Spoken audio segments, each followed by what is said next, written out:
नमस्कार। आज की वीडियो में हम बात करेंगे वेदांग कितने हैं, कौन कौन से हैं। वेदांग टॉपिक पर 10 बहुविकल्पी प्रश्न। आइए देखते हैं। पहला प्रश्न, वेदांगों की संख्या कितनी है? ऑप्शन ओ 8, ऑप्शन ब 6, ऑप्शन 5, ऑप्शन 2 4। आपको बताना है कि वेदांगों की संख्या कितनी है। वेदों की संख्या तो 4 है, ऋग्वेद, यजुर्वेद, सामवेद, अथर्ववेद। अब हम बात कर रहे हैं वेदांगों की। वेदांगों की संख्या कितनी है? 4 विकल्पों में से इसका एक सही उत्तर है। अगर आपको उत्तर मालूम है तो कमेंट बॉक्स में ABCD प्रश्न संख्या 1 लिख सकते हैं। तो आइए इसका सही उत्तर जानते हैं। वेदांगों की संख्या कितनी है और साथ ही आपको बताएंगे वो वेदांग कौन कौन से हैं। वेदांगों की संख्या कितनी है, इसका सही उत्तर है ऑप्शन बी 6। वेदांगों की संख्या कितनी है बच्चों? 6 है। कौन कौन से हैं? शिक्षा, कल्प, व्याकरण, निरुक्त, छंद, ज्योतिष। तो पहले प्रश्न से आपको क्या जानकारी मिली कि वेदांग किनको कहते हैं? वेदों के अंग यानी कि वेदों के अध्ययन में जो सहायक होते हैं उनको वेदांग कहते हैं। वेदांगों की संख्या 6 है। शिक्षा, कल्प, व्याकरण, निरुक्त, छंद, ज्योतिष। जैसे कि आप देख भी सकते हैं, अभी आपको बताया जाएगा कि कितने वेदांग लिखित रूप में भी बताए जाएंगे।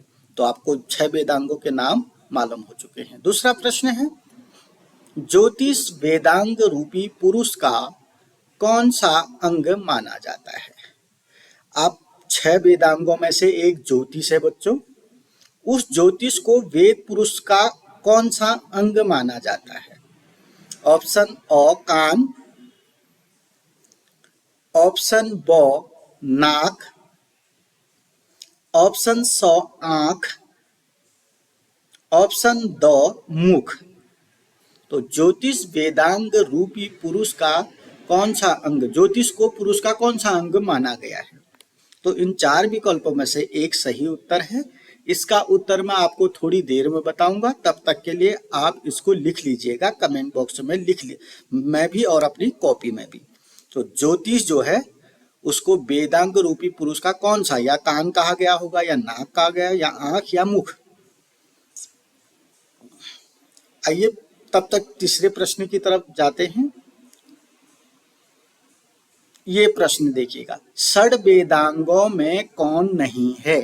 6 वेदांग, षड बने 6 वेदांगों में कौन नहीं है? अब 4 विकल्प है, चारों में से 3 तो वेदांग है, एक नहीं है। ये तो आपको आ जाना चाहिए, क्योंकि मैंने क्या कहा था अभी? शिक्षा, कल्प, व्याकरण, निरुक्त, छंद, ज्योतिष, ये 6 वेदांग है। अच्छा, समझ गए होंगे आप षड वेदांगों में कौन नहीं है। ऑप्शन ओ प्रातिशाख्य, ऑप्शन ब शिक्षा, ऑप्शन स कल्प, ऑप्शन द छंद। कौन सा नहीं है बच्चों? इसका उत्तर मुझे बताने की जरूरत नहीं होगी, ठीक है ना। अब देखिएगा, इन 3 प्रश्नों को और अच्छे से जानते हैं। देखिएगा, वेदांग 6 हैं। वेदांग किसको कहते हैं? वेदांग का मतलब होता है वेदों के अंग। वेदांग वेदों के अध्ययन में सहायक होते हैं। तो वेदांग 6 हैं, शिक्षा, कल्प, व्याकरण, निरुक्त, छंद, ज्योतिष। तो देखो, शिक्षा को नाक कहा गया है। शिक्षा को वेद पुरुष का नाक कहा गया। शिक्षा घ्राणम तु वेदस्य, शिक्षा घ्राणम तु वेदस्य। शिक्षा को क्या गया? घ्राण कहा गया है बच्चों। कल्प को हाथ कहा गया है। हस्तो कल्पो अथ पठ्यते। हस्तो मने हाथ, कल्पो मने कल्प को, पठ्यते मने पढ़ा जाता है। यानी कि जो कल्प वेदांग है उसको वेद पुरुष का हाथ कहा गया है। व्याकरणम मुखम स्मृतम। व्याकरण को मुख कहा गया है, कहीं पर लिखा होगा देखिएगा, मुखम व्याकरणम स्मृतम, मुख को व्याकरण कहा गया है। निरुक्तम कान, निरुक्त को कान कहा गया है बच्चों। निरुक्तम श्रोत्रम, श्रोतम उच्यते, स्रोत बने जिनसे सुना जाता है अर्थात कान, निरुक्त को क्या कहा गया है, कान कहा गया है। छंद को पैर कहा गया, छंद पादो कुवेदस्मि, छंद को वेद पुरुष का पैर कहा गया है, ठीक है ना। और ज्योतिष, ज्योतिष पूछा था हमने, ज्योतिष को आंख कहा गया है। ज्योतिषाम अयनम चक्षु, चक्षु मैंने आंख, ज्योतिष को क्या कहा गया है, आंख कहा गया है। तो आपको समझ में आ गया होगा। वेदांग पुनः दिखाते हैं आपको, एक बार 3 प्रश्नों। वेदांगों की संख्या 6 है, कौन कौन से हैं, शिक्षा, कल्प, व्याकरण, निरुक्त, छंद, ज्योतिष है बच्चों। ज्योतिष वेदांग रूपी पुरुष का कौन सा अंग माना गया है, आंख माना गया है। मुख को क्या कहते हैं, व्याकरण कहते हैं। तो ये सभी चीजें आपको आना चाहिए, नाक किसको कहा, कान किसको कहा, ये आपको आना चाहिए। उसके बाद ये और भी सरल हो गया आपके लिए, षड वेदांगों में कौन नहीं है, इसमें ऑप्शन और प्रातिशाख्य नहीं है, क्योंकि शिक्षा भी है, कल्प भी है, छंद भी है, ठीक है ना। अब इसको एक बार स्क्रीनशॉट लेकर भली भांति अपने नोटबुक में नोट कर लीजिएगा, पढ़ लीजिएगा, ये बहुत काम आने वाली है। अगला देखते हैं, तैत्रीय उपनिषद में शिक्षा के कितने अंग बताए गए हैं। जो शिक्षा नामक वेदांग है ना, उनके बारे में जब आप भली भांति पढ़ोगे तो तैत्रीय उपनिषद में शिक्षा के कितने अंग बताए गए हैं। ऑप्शन ओ 5, ऑप्शन ब 6, ऑप्शन स 4, ऑप्शन द 3। आप शिक्षा नामक वेदांग के बारे में पढ़ें तो आपको इसका उत्तर सही से मालूम हो जाएगा। तो तैत्रीय उपनिषद में शिक्षा के 6 अंग बताए गए हैं बच्चों। कौन कितने अंग बताए गए हैं, 6। अब आपको ये ज्ञान होना बहुत जरूरी है कि 6 अंग कौन कौन से हैं।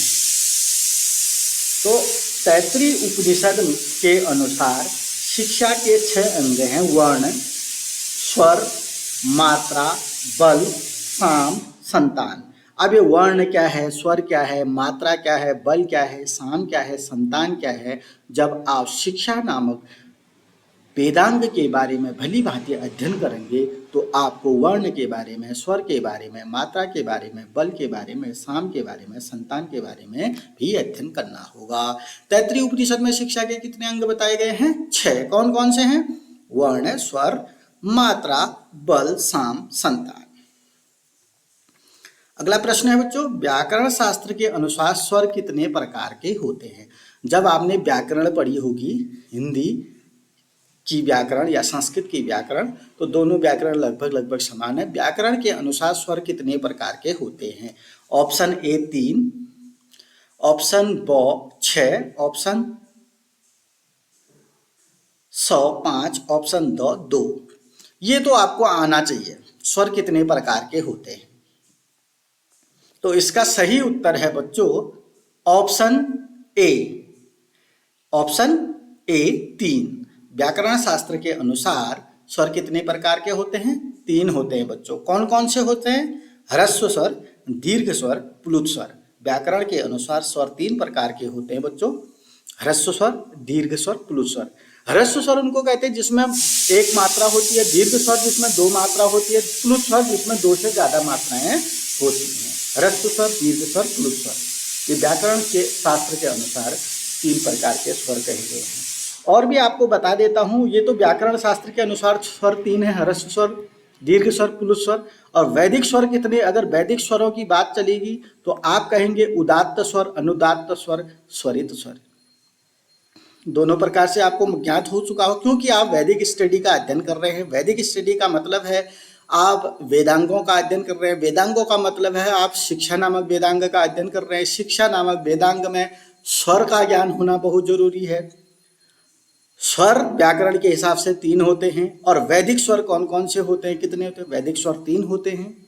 कौन कौन से, उदात्त, अनुदात्त, स्वरित। इतनी ना जानकारी आपको यहाँ मिल चुकी है।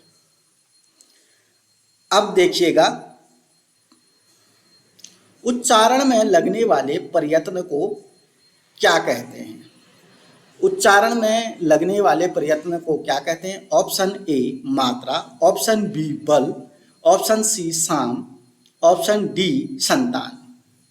तो बच्चों ये जो मात्रा, बल, साम, संतान है, शिक्षा के 6 अंग हैं। ये अभी आपने पढ़ा ना, शिक्षा के 6 अंग मात्रा, बल, साम, संतान, 2 और हैं, ठीक है ना। उच्चारण में लगने वाले प्रयत्न को क्या कहते हैं? इसका सही उत्तर है बच्चों, प्रयत्न का यहाँ मतलब है बल, ऑप्शन बी।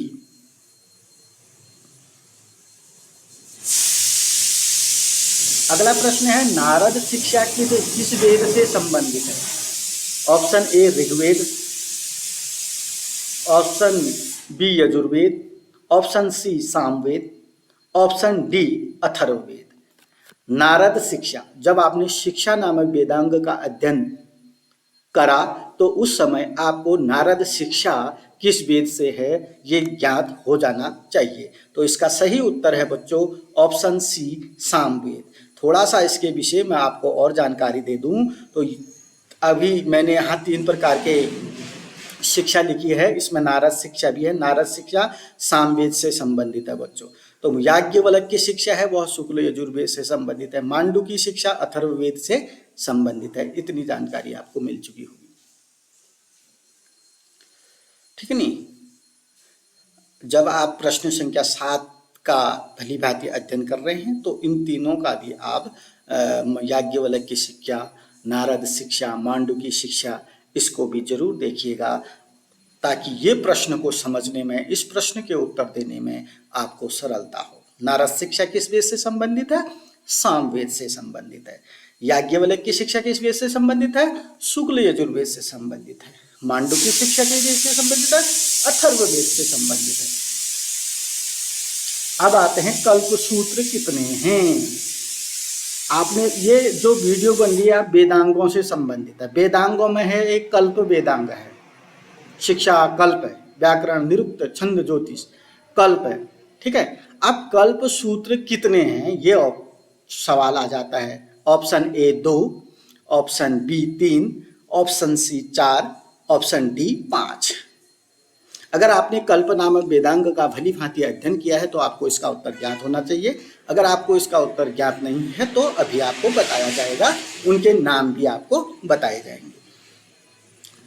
तो आइए इसका उत्तर देखते हैं बच्चों। कल्प सूत्र कितने हैं? इसका सही उत्तर है ऑप्शन सी 4। कल्प सूत्रों की संख्या कितनी है बच्चों? 4। अब कौन कौन से हैं वो देख लीजिएगा। कल्प सूत्र 4 कौन कौन से हैं बच्चों?